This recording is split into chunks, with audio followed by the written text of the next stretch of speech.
एक बार ब्रह्मा जी महाराज ने जब सृष्टि का विस्तार किया ना, वृक्षान सरीसृप खगदग समत्स्यान तैस्तैः रतुष्ट पुरुषम हृदयम बधाय ब्रह्मावलोक धृष्णम मुदमाप देवा।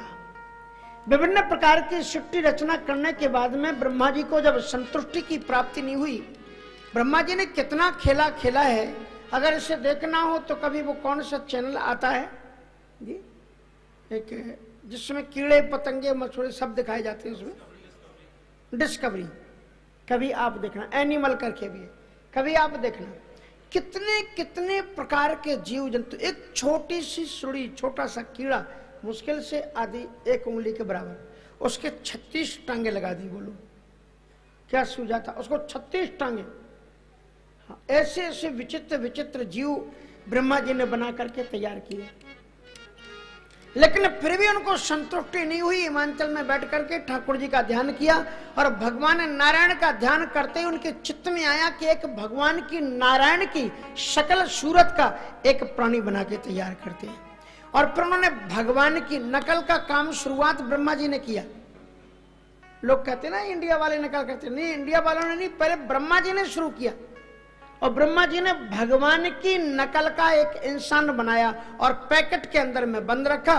बोले सारे देवताओं को बुला करके भगवान नारायण से इसकी ओपनिंग कराएंगे। सिर्फ अंतर इतना ही था कि उसके 2 ही हाथ थे, 4 हाथ नहीं थे। सारे देवता थे, खचाखच भरा हुआ था मामला और अद्भुत सजावट थी। भगवान से कहा मेरा नया प्रोडक्ट है और हम चाहते हैं आप इसका ओपनिंग करें। भगवान जी ने उसकी जो सील थी उसको खोली, उसका पत्ता काटा, उसको जो ही खोला तो उसमें से एक इंसान था, वो फुदक करके सामने आकर के ठाकुर जी के खड़ा हो गया। और भगवान जी ऐसे खड़े थे तो वो भी ऐसे खड़ा था भगवान जी के सामने। भगवान ने कहा श्रीमान जी आपका परिचय? तो उसने कहा श्रीमान जी आपका परिचय? भगवान ने कहा हम ब्रह्म हैं। तो उसने छाती ठोक करके कहा कि हम पर ब्रह्म हैं। भगवान ने कहा ये ब्रह्मा जी, ये तुमने कहां से बवाल खड़ा कर दिया? ये पहले दिन सीना जोड़ी कर रहा है और कह रहा है कि हम परब्रह्म हैं, ये आगे चल करके क्या करेगा? ब्रह्मा जी महाराज कनपट्टी खुजलाने लगे। बोले तो महाराज अब क्या करें, मिटा दें? बोले नहीं मिटाओ नहीं, प्यारा लग रहा है, रहने दो। एक काम करो। बोले क्या? इसके अंदर में एक पेट डालो, पेट, और नींद डालो, दुरुस्त हो जाएगा। और जहां से पेट डाला और महाराज 2-3 दिन तक तो अकड़ा अकड़ा घूमा और उसके बाद में जहां से भूख लगी तो पहुंच गया मंदिर में, घंटी बजा करके बोला तुम ही हो माता पिता, तुम ही हो बंधु सखा,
तुम्ही हो नैया, तुम्ही खिवैया, तुम्ही हो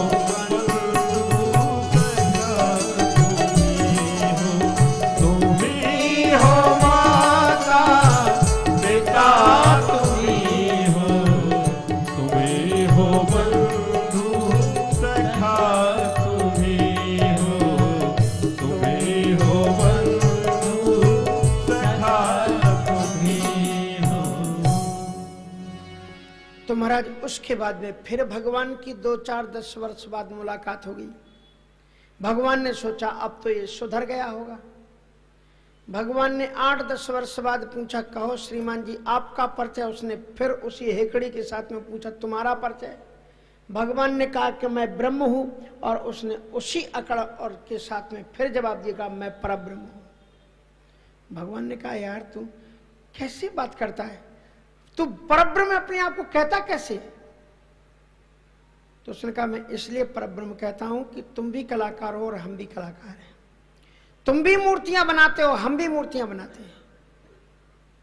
तुम जो मूर्तियां बनाते हो ये सारे इंसान तुम्हारी बनाई हुई मूर्तियां हैं, लेकिन तुम्हारी बनाई हुई मूर्तियों में न जाने कितनी मूर्तियों के पास में 2 जून को खाने के लिए रोटी नहीं है, तन पर ढकने के लिए कपड़े नहीं। लेकिन हम भी मूर्तियां बनाते हैं जयपुर में या यहां वहां जहां भी। तुम्हारी बनाई हुई मूर्तियां हमारी बनाई हुई मूर्तियों को मंदिर में बैठा करके साष्टांग दंडवत प्रणाम करती हैं। तो आप बताओ, आप बड़े कलाकार हो कि हम बड़े कलाकार? बोलो। इसलिए हम परब्रह्म में। इस कहानी का आशय केवल इतना है, पत्थर में कोई मूर्ति बनाता नहीं, पत्थर के अंदर में मूर्ति छुपी हुई है। कलाकार उसके आवरण को हटा देता है, उसके ऊपर जो चीजें थी उनको साफ कर देता है, मूर्ति प्रकट हो जाती है। हरि व्यापक है, सर्वत्र समान। किसी को काठ में दिखाई पड़ जाती है, वो देखता रहता है और ऊपर ऊपर का छिलका हटा देता है और मूर्ति प्रकट हो जाती है। भगवान उसके अंदर बैठे हुए हैं। जब तुम एक पत्थर की मूर्ति बना करके वेद मंत्रों द्वारा प्राण प्रतिष्ठा करके, पुरोहित लोग मंत्र पढ़ते हैं, प्राण प्रतिष्ठा करके तुम उसे भगवान करके पूज सकते हो, और पूजने के बाद में तुम उससे भगवान पा सकते हो। तो फिर भगवान की बनाई हुई मूर्ति जो तुम्हारा पति है वो भगवान की बनाई हुई मूर्ति है। अगर तुम इसी की पूजा कर लो तो तुमको भगवान क्यों नहीं मिल सकता है? अच्छा, ऐसा नहीं कि पति की पूजा करो, श्रीमद् भागवत में तो पत्नी की भी पूजा बताई गई है। हाँ, बराबर का पासंग है। ऐसे थोड़ी, अब गाड़ी चलती है तो अलाइनमेंट क्या होता है, वो कुछ ऐसा लोग कहते हैं, अगर वो पहिया थोड़ा भी थोड़ा बहुत कम राइट हो तो फिर अलाइनमेंट कराना पड़ता है, तभी गाड़ी दौड़ पाती है। अगर पति पत्नी का पासंग नहीं मिले तो गृहस्थ रूपी जीवन की जो गाड़ी है ये ईश्वर की ओर बढ़ नहीं सकती। ध्यान रखना।